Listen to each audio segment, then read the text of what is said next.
Hi, everybody. Welcome. If you are watching this live, then today is Wednesday, May the 13th of 2026. And some of you, since we are recording this, might be watching it later on YouTube or getting the access later. But if you have an 11th grader, if you are an 11th grader, if you know an 11th grader, you are probably in the right place. Tonight's webinar is going to be about the financial aid process of looking how to pay for college. And this is going to be geared toward the high school graduating class of 2027. So yes, it's coming soon. Junior year is almost done. Senior year is coming. And my name is Carla Whitaker. I'm here from CalSOAP, or the California Student Opportunity and Access Program. Everything that we do is free, and everything that we do is to try to encourage college enrollment, college matriculation, college access, and to help families learn about the application process and the financial aid process so that they can, hopefully get the best resources possible to be able to go on to college. So one of the things that I'm going to point out is that this webinar is being recorded, and a link to it, like a YouTube link, is going to be linked on our website, calsoapsandiego.org, starting tomorrow in the blog and webinar section. And also I will have a PDF version of the slide deck that I'm going to be sharing that will be available starting tomorrow. So if you have to leave at some point during the webinar, it will be recorded, and so you can go back and watch it later. And if you want access to the hyperlinks and the slide deck that I'm sharing, you can also get access to that. And I do want to mention that I have a colleague here volunteering, Marcy Bush. She is the person staffing the Q&A. So although you won't be able to type into the chat portion, you can click on a link we share in chat, but we're going to ask you to put any questions you might have into the Q&A. And that way we're going to do our best to answer the Q&A questions. You can also ask it under your name or anonymously, whatever you prefer. And anything that Marcy isn't sure about, or if she needs me to address it to the whole group, she can ask it out loud so that I can address it for everybody. Because sometimes you have a question that is not just individual to you, it might apply to the group in general. Okay, so I'm not able to actually see the chat and the Q&A while I'm sharing screen, which I'm about to start right now. So just to let you know, again, Marcy will be staffing that, but she can let me know if there's a question that I can address for everybody. Okay, I'm going to go ahead and begin sharing screen and get right into the slide deck. Okay.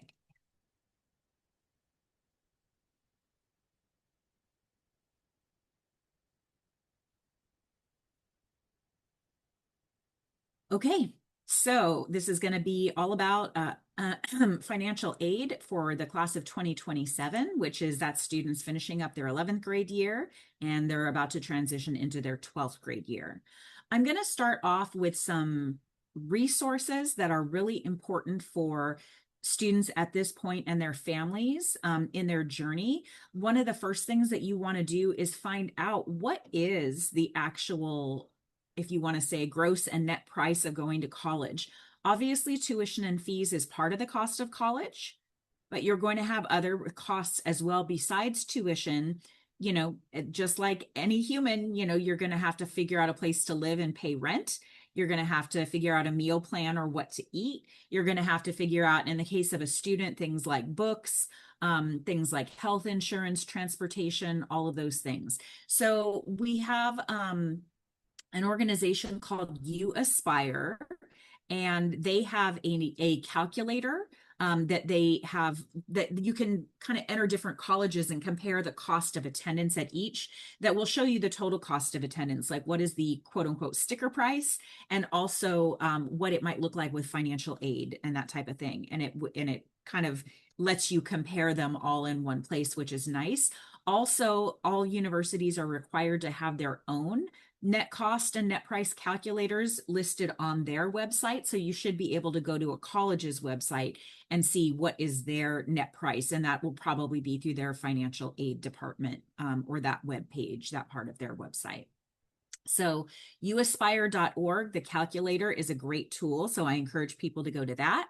Another tool that I encourage you to go to, maybe you're looking at this on the computer, maybe on your phone, maybe you can actually go there right now. But if you go to studentaid.gov, you can't actually fill out the FAFSA yet. It won't open for the class of 2027 until probably like October, okay, this coming October. But they do have an aid estimator, which is you can put in your income, or if you want a fake income, you can put in your information, or if you want fake information, it's not a real form, but it gives you a kind of a prediction of, based on what you're entering as your family size and your family income and assets, what they estimate your student aid index would be and what aid you might be eligible for. Now, some people might be finding out, wow, we're eligible for a lot of need-based aid because our income and our assets are pretty low, and we would be eligible for things like a Pell Grant. Other people with a higher income might be finding out, hey, you're probably not eligible for any grants or many grants, but you might be eligible for a loan if you choose to take one out. So this is a place where you're going to be able to see aid that the federal government could possibly offer you based on income and family size. So studentaid.gov, use the aid estimator. Finally, we are, of course, at CalSoap, we're going to promote our resources as well. We keep a scholarship page at calsoapsandiego.org. There's a little pay for college tab, and under it is a scholarship information page. We try to curate that and keep it updated in terms of the links, the deadlines, the due dates, things like that. And we also try to we found the most user-friendly way to organize these scholarships is by due date. So you're going to see, oh, these are the ones due in May. These are the ones due in June, due in July and August, etc. Because for students who are navigating the process, it can be overwhelming to look at every scholarship out there. So if we break it down by the timeline of when the scholarship is due, that can be more manageable. And we do try to keep, especially for, yes, we reference national databases and things like that, but we try to keep a collection of a lot of local San Diego County or Southern California type of scholarships available on there.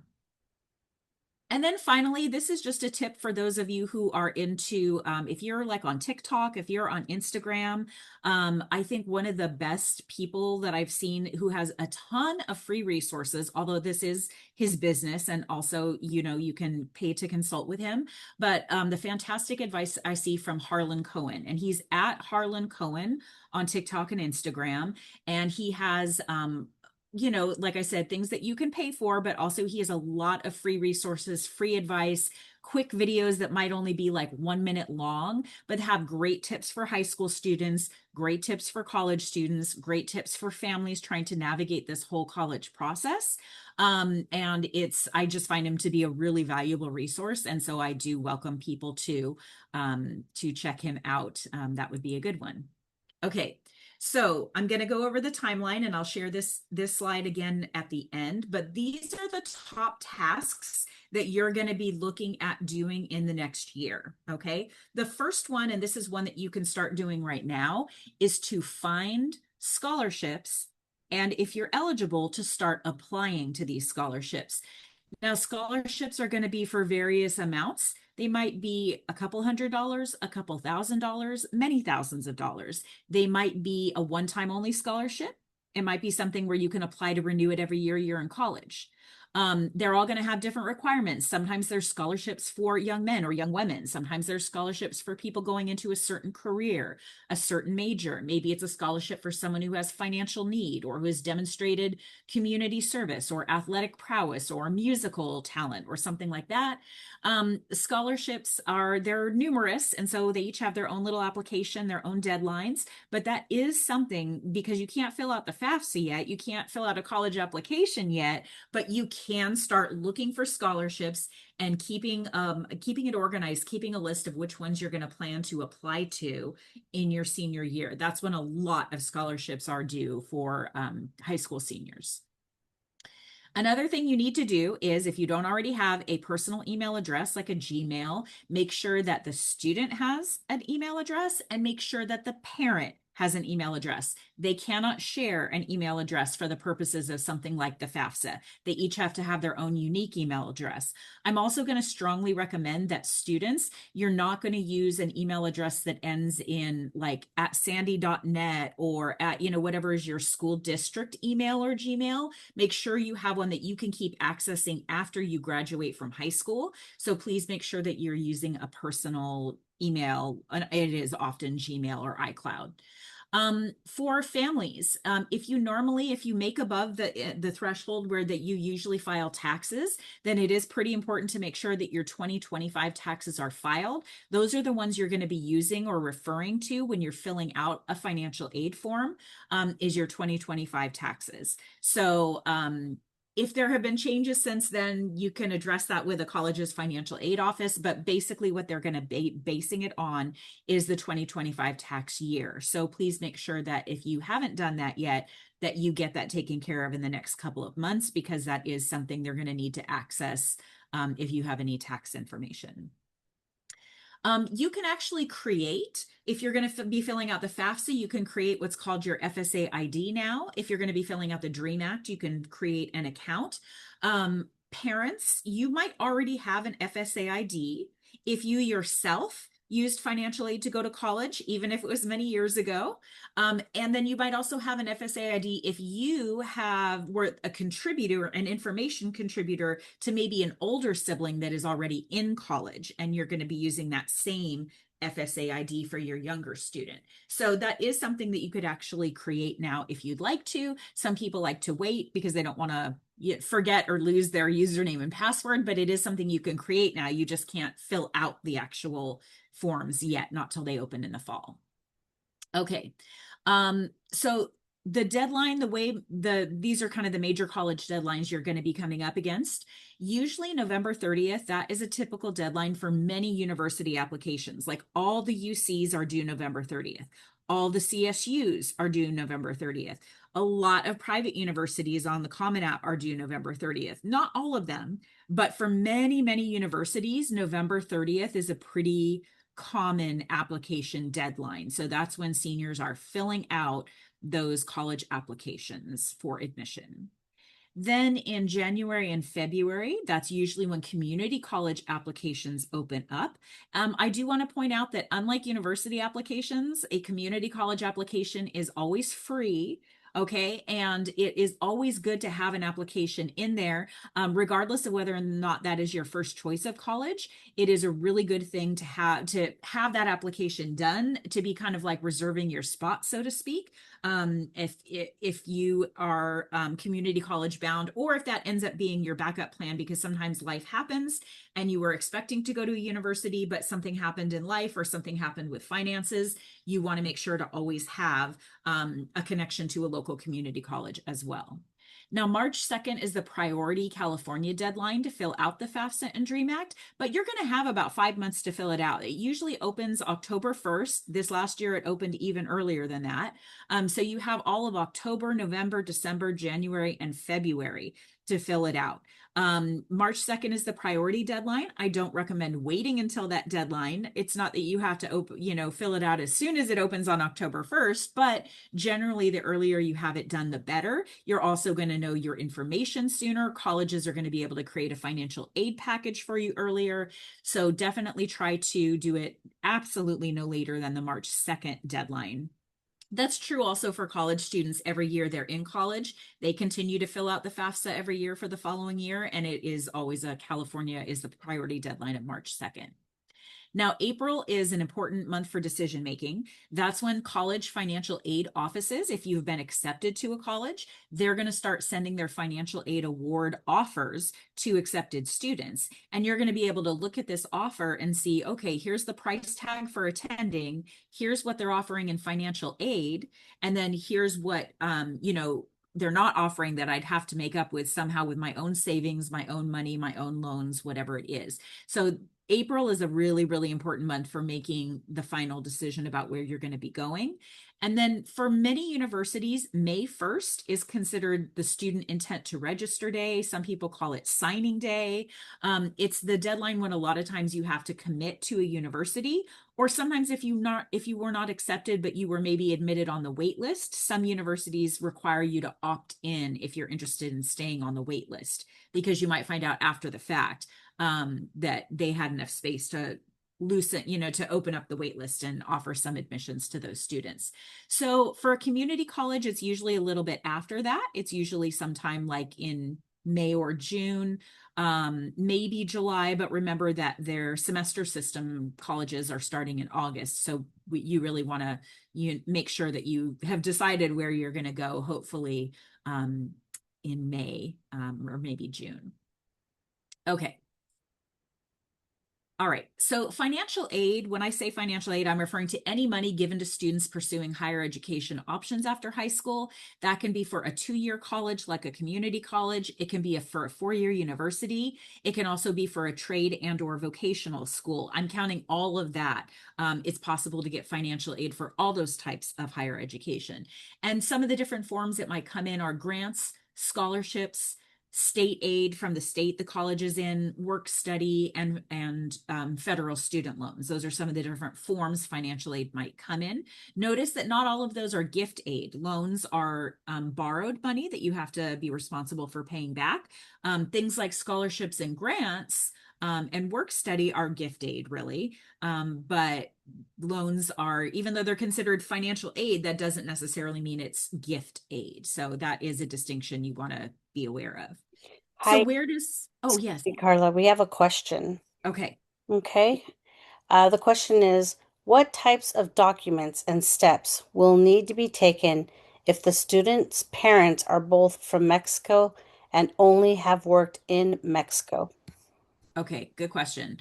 So if the student's parents have only worked in Mexico and live in Mexico, they still are considered the contributors on the FAFSA. They still can make a parent contributor account. What happens is when they are putting their income, there's a place where you can convert from another country's, like for example, from pesos to dollars.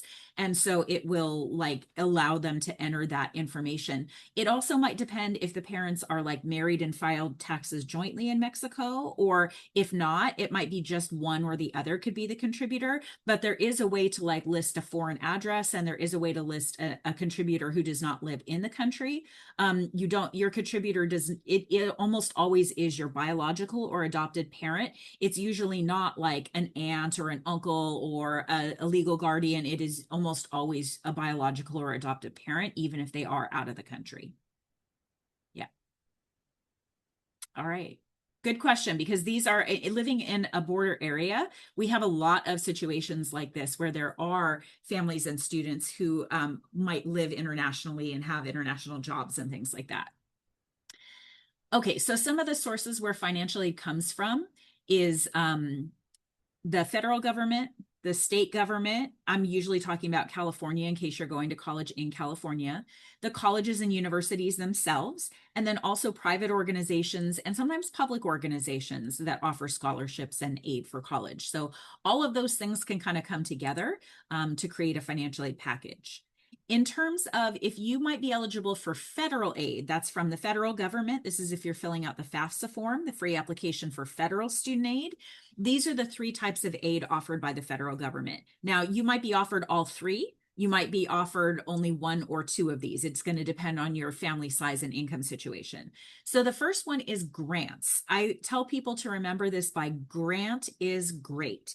A grant is great because it is gift aid. Grant, great, gift, right? All the G's. They are usually based on financial need, but they do not have to be repaid. And oftentimes there's many grants that are offered that will be offered, like, for example, if a student is pursuing a bachelor's degree, it might be offered like their freshman and sophomore and junior and senior year of college. It might be offered for like up to 4 years. And there might be grants also offered for graduate programs as well. But if you are offered a grant, most likely you want to accept it, because a grant is gift aid. It is free money that does not have to be repaid. And I'll refer in some of the next slides to some of the different types of grants. The federal government might also offer you a loan. Now, the loan is borrowed money. Yes, you can consider it an investment in your future, but remember that it is going to need to be repaid, and it's almost always going to need to be repaid with interest. Okay. So that is something that you want to save for last. You want to try to accept all work study grants, scholarships, any kind of gift aid you possibly can before considering a loan.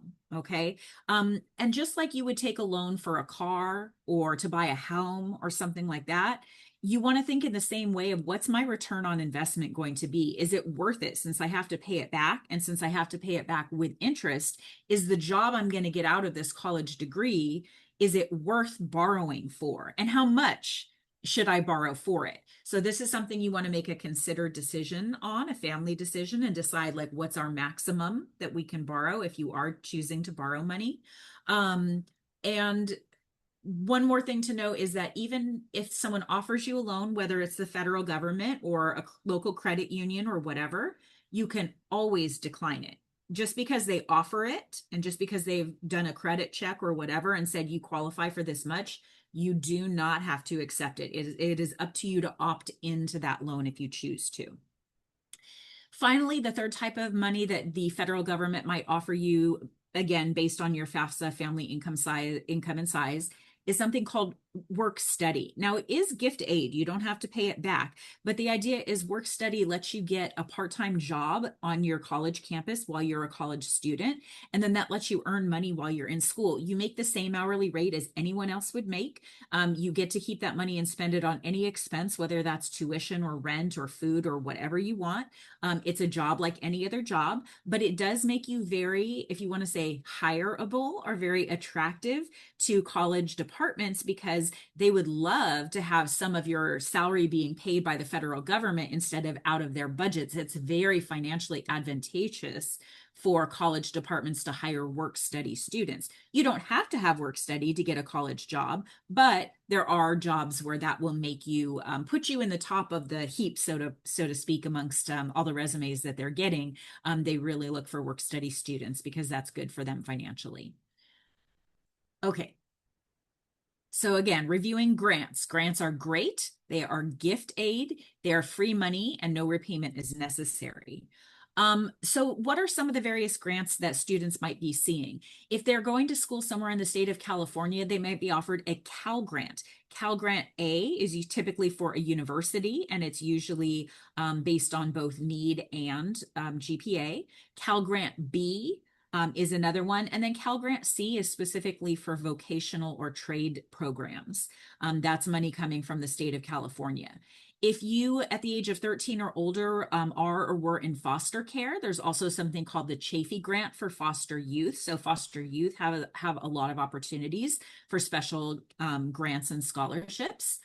You might qualify for a federal grant called the Pell Grant. That's the one that the federal government gives based on income and family size. You might have an EOP grant, the Educational Opportunity Grant, like at a CSU if you're in EOP. Sometimes those grants can be used for books and other educational expenses. The UCs have a program called the Blue and Gold. The CSUs have a program called the SUG, or the State University Grant. How do you get all these grants? Well, the good news is there's not like a separate application for each one. If you're filling out the FAFSA or the DREAM Act, that's how you're going to find out if you qualify for any of these grants. So really, it's just that one form you fill out once a year, and it will tell you any grants that you might qualify for. You might or might not qualify for grants. And if you don't, you don't. But that's how you find out if you will qualify for them. Another grant, we could call it a grant or a scholarship, is called the California Community College Promise Grant.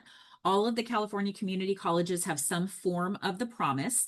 Here in San Diego, all of our local community colleges do offer some form of the promise grant. What that does is it covers tuition, your full-time tuition for a California community college for your first 2 years of that college program. Now, it's only for California residents. If you have to have been here or gone to school here for at least 3 years and be planning to enroll as a first-year student at a California community college. There are some colleges that have an additional promise application in addition to their admissions application, like Mesa, Miramar, and San Diego City College are amongst those. For some colleges, say like Grossmont and Cuyamaca or Southwestern, the promise is just automatically part of their admissions application. But regardless really of parent income, unless the parents are literally millionaires, it is going to, if you're a California resident, this will get you free, again, free 100% covered tuition for your freshman and sophomore year in college, which is an amazing deal and an amazing savings. Even if you had to pay out of pocket, the community college is very reasonable fee for California residents if you want to pay out of pocket or you don't want to fill out a financial aid form. But just so you know, 2 years of free tuition is a very big deal. And even if your intent is to go on to get a bachelor's degree at a university and transfer, the savings that you will have from your tuition being covered a freshman and sophomore year is pretty huge. So I do want to just mention that to people so they know we have that resource in California. Okay. Scholarships are another form of financial aid. They are also great because they are a gift that you do not have to repay. They could be need-based, meaning based on your SAI, your student aid index, based on the family income or the family financial situation. Sometimes they can be what people might call merit-based. So they might be on things like your academics, your achievements, your special talent, your leadership or community service. Sometimes they're even like contests based on like an art or a video or an essay contest. Many are targeted towards specific groups of people. So like I said before, there might be scholarships for students that are a certain race or ethnicity. There might be scholarships for a student who are going for a certain major or career. They might be scholarships for students in a certain like financial situation or that have faced a certain challenge. Each scholarship usually requires its own separate application. And so not all the applications look the same or are the same. And of course, they are for various different amounts, depending on who's giving it. They have different requirements and different deadlines. Again, sometimes scholarships are a one-time thing. And sometimes they are renewable. If you're really lucky, they might be renewable for every year you're in college. But a lot of scholarships are kind of like first year, one-time only scholarships. And that's great. It gets your foot in the door, but then you have to also think about your sophomore, junior, senior year of college. Again, at CalSoap, we try to curate a list of scholarships, especially local ones. So things like the San Diego Foundation is a really great local scholarship resource. We have the Ford Salute to Education. We have the Breakthrough Junior Challenge is a national one. There's lots of different scholarships for different amounts, different things. I know right now is the Stuck at Prom scholarship, where if you make your prom dress or prom tuxedo out of duct tape and take a picture of it, there's a contest for who has the best prom outfit made out of duct tape. And the duct tape company sponsors this scholarship every year. So there's scholarships for many different things, many different things. Again, now is a good time to be searching for scholarships. Talk to your high school counselor. If you have a college and career center or a college and career technician at your high school, definitely talk to them. Explore all scholarships, including national ones, but really pay attention to local ones, because when you're limiting the pool, the application pool, to just local students, the competition is not as intense as it might be for something on the national or international level. We do get local scholarships that sometimes say, hey, we need more applicants. We only got like 6 people applying to this scholarship. And that's kind of a great problem to have if you're one of the applicants, because it makes you really competitive in that application pool. So definitely don't ignore smaller local scholarships. By the way, if you're offered scholarships, it's not like you have to pick and choose. If you're offered 2 scholarships, you can accept both. If you're offered 3 scholarships, you can accept all 3. If you're offered grants and work study and 3 scholarships and a loan, like you can accept all of those in a package, right? So you can kind of stack them, so to speak. You're not usually limited. So you can stack multiple forms of financial aid, and that's what most students do and how most students pay for college. I think there's an idea or like a fantasy that there's this thing called the full ride that we're all going to get, and somehow a college will accept me and give me a quote full ride. But even if you're getting 100% of your cost of attendance paid for, it's almost never one single scholarship that just says full ride, right? It's going to be a combination of like this university grant, this department grant, this scholarship, this, all these things that get stacked together to create what could be all the way up to the cost of attendance for each year. But nonetheless, it's not a single scholarship, and it will never be, you'll never see it on a financial aid award letter as full ride. It's just not going to come in that form. It comes from a lot of different sources of money. Depending on your family size and income, when you fill out the FAFSA, you might also be offered something called federal work study. Again, this is where you can pursue part-time employment while you're enrolled in college.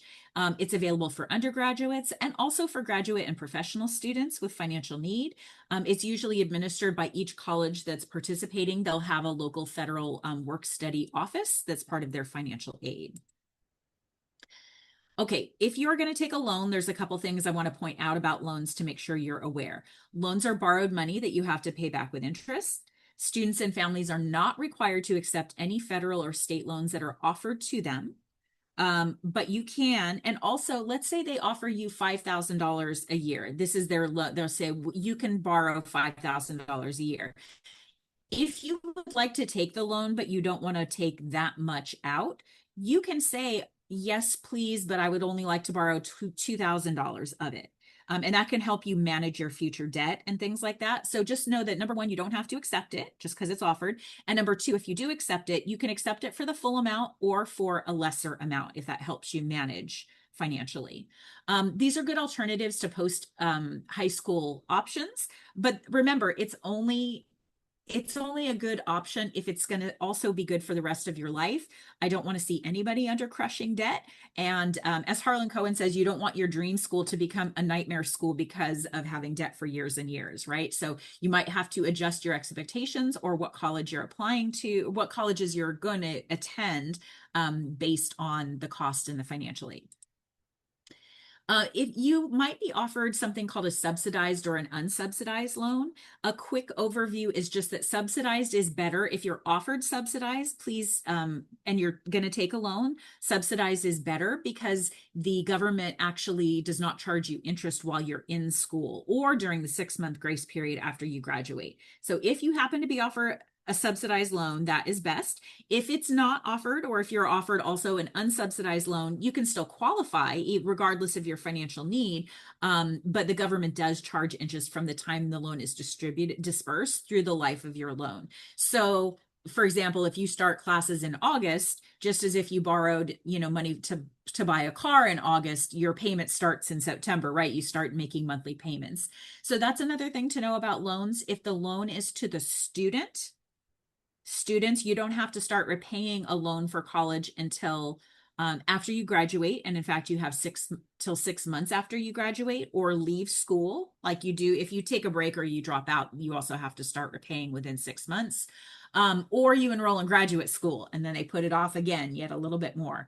But if it's to the student, you can wait till graduation to start repaying. Parents, if you are getting the loan, for example, if it's a plus loan, a parent loan of an undergraduate student, you have to start repaying immediately. So students, you get till graduation. Parents, if the loan is in your name, you do have to start repayment as soon as the money starts being borrowed, the monthly payments begin as well. Okay, so how do we get this money? How do we apply for financial aid? Most students are going to be filling out only one of these forms, either the FAFSA or the California Dream Act. The FAFSA, the students that are eligible to fill that out is basically students, if you have a social security number, you're most likely going to be filling out the FAFSA, and that lets you know any federal and state aid you might qualify for. So this is for US citizens, it's for permanent residents. Also, if you have refugee status, asylum status, or have a T visa, you are also eligible to fill out a FAFSA. And you and a parent get your FSA ID, you get the account, and then you fill it out once it opens in October. Well, then who fills out the California Dream Act? If you are in a situation, if you do not have a social security number, perhaps you're undocumented, perhaps you have DACA status, deferred action for childhood arrival, maybe you have temporary protected status or a U visa that gives you a different kind of social security number. But basically, if you meet AB 540 requirements, meaning if you've lived here or gone to school here in the US for at least 3 years, but you don't have a social security number, then you could fill out the California Dream Act instead of the FAFSA. The difference is you would not qualify for any federal aid. So the federal government is not going to offer financial aid to students who don't have a social security number. But in the state of California, you might still qualify for California aid, such as a Cal Grant, such as the middle class scholarship, such as there's other California types of aid. And this requires you not to make an FSA ID, but the parent and student can create a California Dream Act account. I do want to point out that sometimes the families are in what we'll call a mixed status family, where the student has a social security number, but a parent does not. Um, if you are hesitant, parents, if that's your status and you're hesitant about sharing, filling out a government form and sharing information about yourself with the federal government, you can choose, mixed status families can choose to just fill out the California Dream Act only. They do not share information with the federal government, whereas the FAFSA is the federal government. And so they are going to be getting your information. So for safety and privacy, some families choose to just do the Dream Act. They wouldn't get any federal aid in that case, but some families choose to do that because they feel like it's the most private or the most safe option for them. So we don't encourage or discourage anyone from doing it either way. We just want to give you the information and tell you look at your options and make the best decision for you feel is the best decision for your family. Okay, there is a third category of people that are not eligible for either. They can't fill out the FAFSA or the DREAM Act. And this would be if you have a temporary non-immigrant visa. For example, a lot of times we see people with an F visa or an H visa.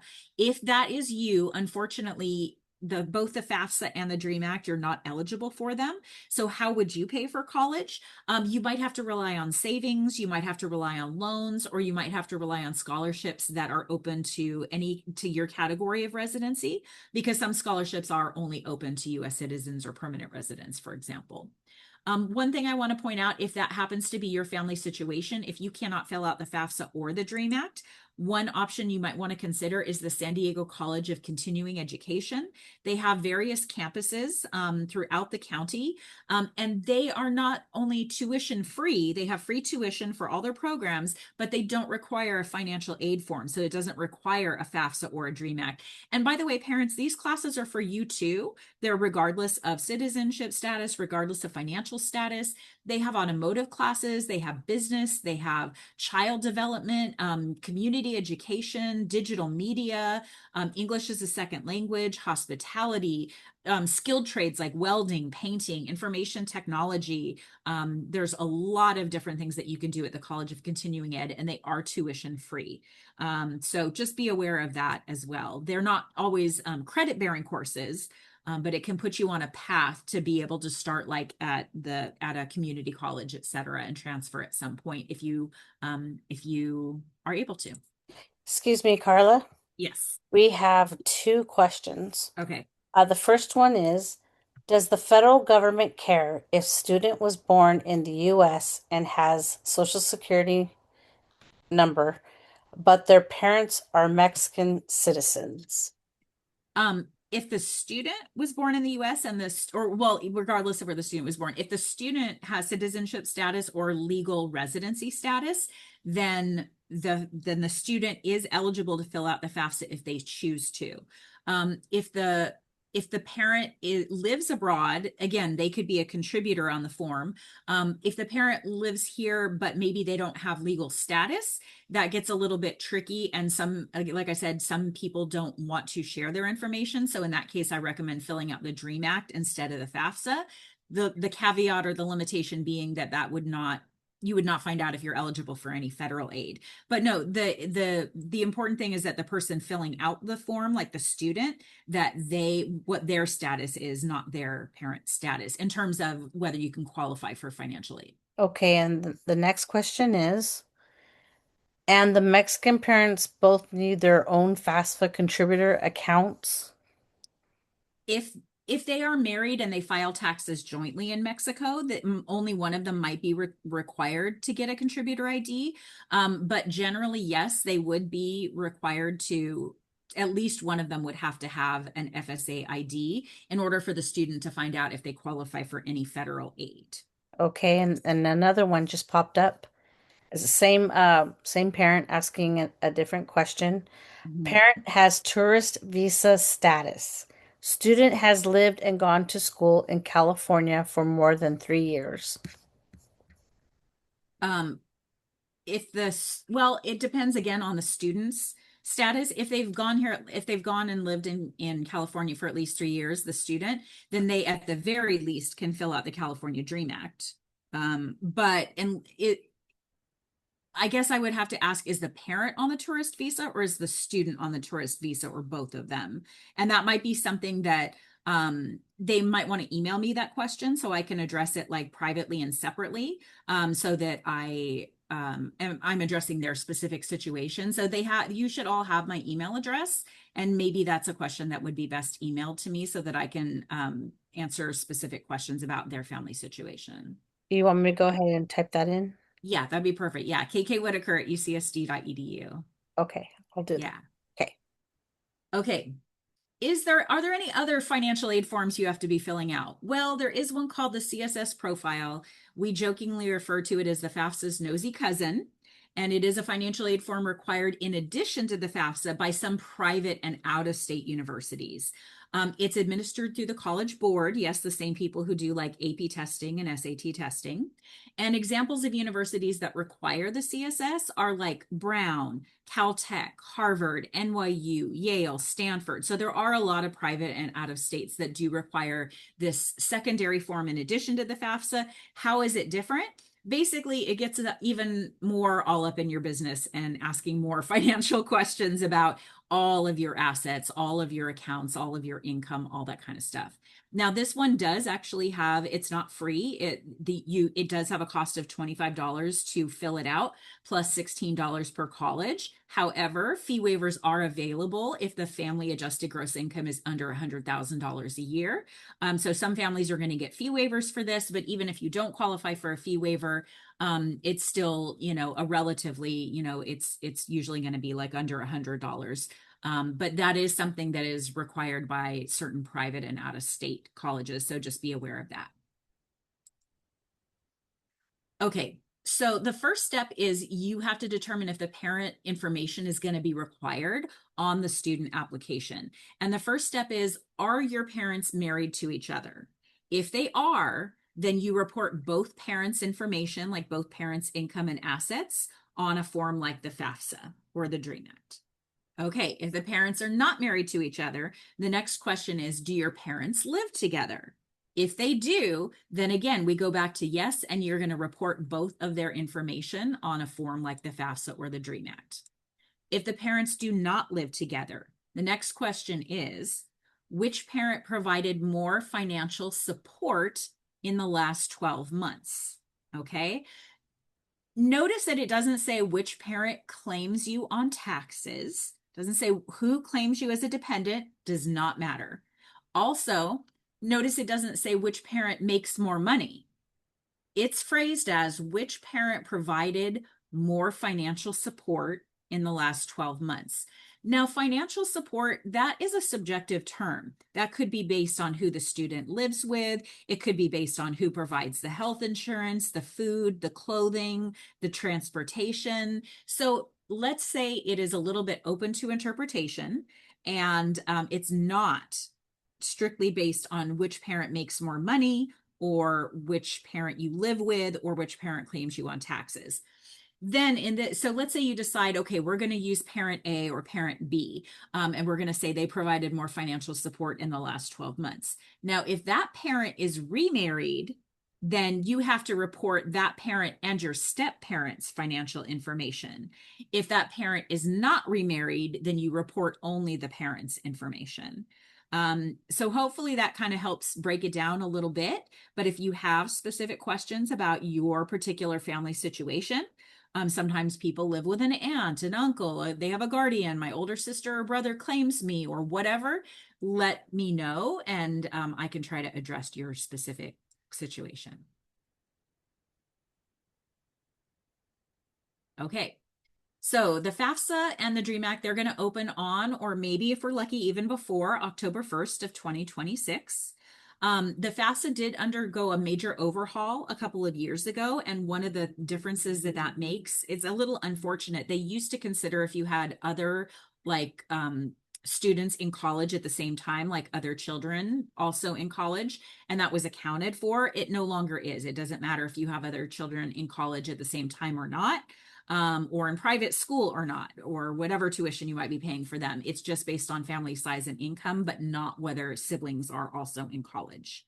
So the class of 2027, believe it or not, you're going to be filling out the 27-28 FAFSA or DREAM Act. I know this seems like, but wait a minute, my senior year is 26-27. Why would I be filling out a 27-28 form? It's because that's your first year of college, presumably. And so if you're, unless you're taking a gap year or something, but if 27-28 is going to be your freshman or your first year in college, that's why you're going to be filling out the 27-28 FAFSA or DREAM Act.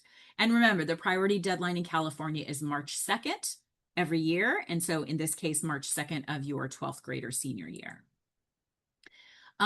If you're filling out the FAFSA, you're going to need information like your full legal name. It's going to have to match what's on school records and what's on your birth certificate, your birth date, your social security number, your address, email address. Again, students and parents have to have a different one. The phone number is optional, but highly recommended for recovery.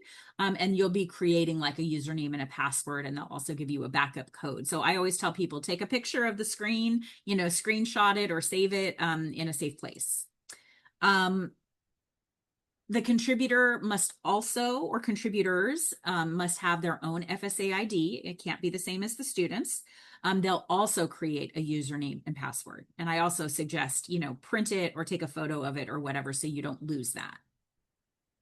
When we say a contributor does not necessarily mean that you contribute any money to the student. A contributor is anyone who's required to provide information on the FAFSA. So the student is always a contributor, okay? If the student is married, their spouse is a contributor. That's more of a rare situation. Their biological or adoptive parent might be a contributor, and the parent's spouse might be a contributor. So they might be contributing information. That's, in other words, who's required to provide information, and they each will need their own FSA ID. There is a situation where the student might be considered independent, and then they won't need a parent, the parent's information, and I'll go over some of those scenarios. What is this form going to ask us? The first thing they're going to ask is your family size. So everyone living in the house, siblings, parents, kids, grandparents, aunts, uncles, anyone that lives in the house, what's the family size? It also is going to ask for if the student had a job, any student income, and if the parents have a job, any parent income. You also must give permission to connect to IRS tax returns. So even if you did not fill out taxes, or you did not work, or you did not work and make enough money to have to fill out taxes, that's okay. But you still have to say yes to the question, like, can we check your IRS records? If you don't want to do that, then I'm going to recommend that you don't fill out the FAFSA, because that's a required part of finding out if you qualify for any federal aid. It will also ask for any student and parent assets, such as if you have any savings, if you have any 529 college plans, any investments, any rental properties. It'll also ask if you own a business or a farm, and what is the value of that business or farm. Here's what it is not going to require. You do not have to report the value of the home you live in. You do not have to report your retirement accounts like a 401k or a 403b. Those are both considered protected, and they're not considered income or assets. They might be on the CSS profile, but they're not on the FAFSA. Also, the parent income will continue to be considered until the student is age 24, unless they fall into a certain category, such as they were legally emancipated, the student gets married, the student joins the military, the student has a child of their own, or the student is a homeless or unaccompanied youth or in foster care. In those situations, the student can actually file as independent. But unless one of those applies to you, they're still going to be looking at parent income until you are 24. Okay, how much need-based financial aid are we going to receive? Well, that depends on your situation, your family size, income, and assets. It also depends on the college and the cost of attendance. Colleges will send accepted applicants of financial aid packages, like usually in March or April. And again, try to use that studentaid.gov aid estimator to predict what future what is my student aid index going to be and what could my future aid be?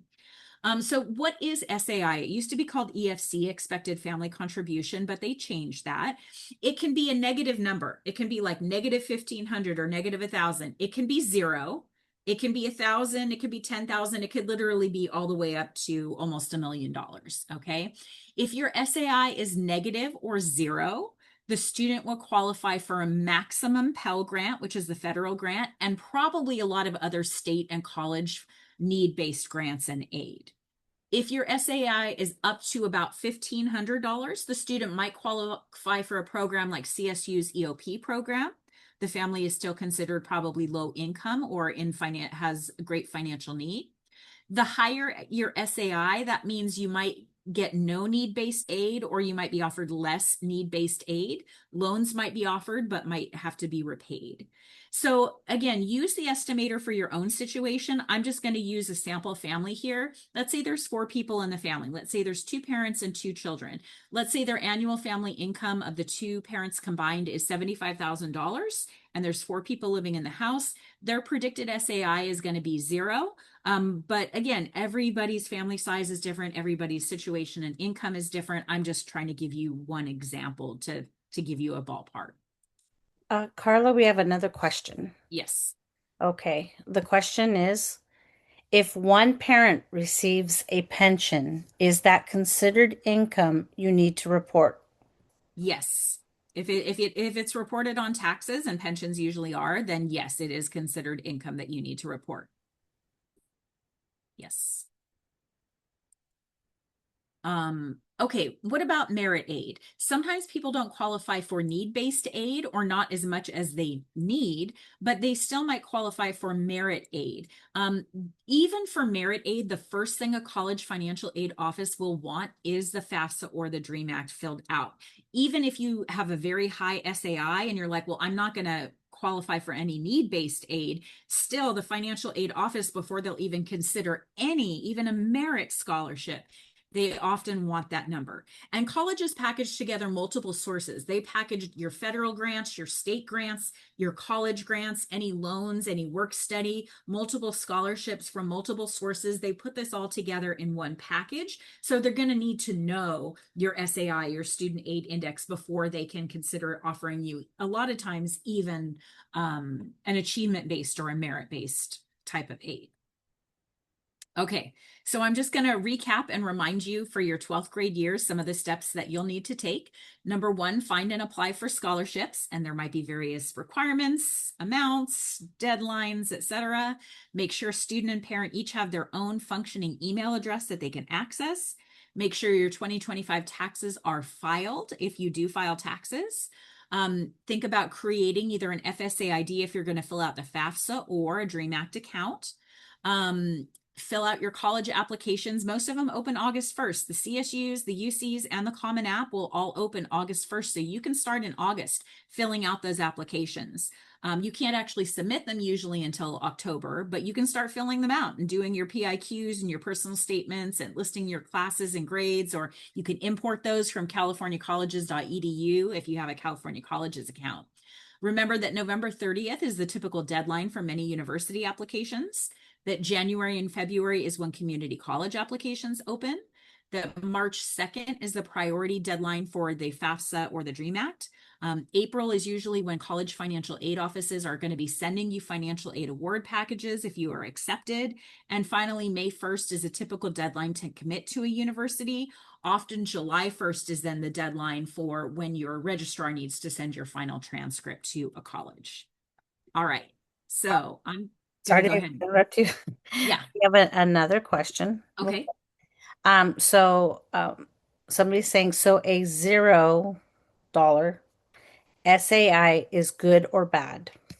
I guess you could say it's good in terms of that's going to give you access to the maximum amount of need-based financial aid. So the lower or negative or 0, if your SAI is 0 or negative or under like 2,000, that is, quote, good in terms of being offered the most need-based aid possible. That is different than merit-based aid or achievement aid, but in terms of being offered need-based aid, things like a Pell Grant or a Cal Grant, it's good because the lower the SAI, the more age you would be offered.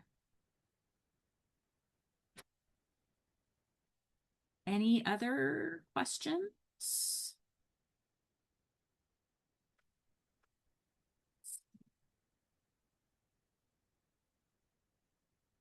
Okay. All right. I don't see anything else right now, but Marcy put my email address in the chat. Oh, do we have another one? It just said, is there a place where we can access the slides? And I just put the link. Yes. Yeah. Yeah. So starting tomorrow, it'll Mm-hmm. be on our CalSoap website. Yep. All right. Okay.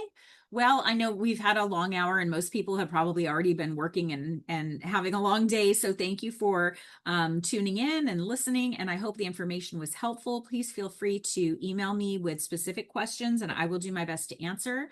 I think everybody remember to follow Harlan Cohen and good luck on your college journey. And I hope you get lots of scholarships and all the money to pay for college. Thank you, everybody. And a big thank you to Marcy for manning the Q&A. Thank you. Good night, everybody.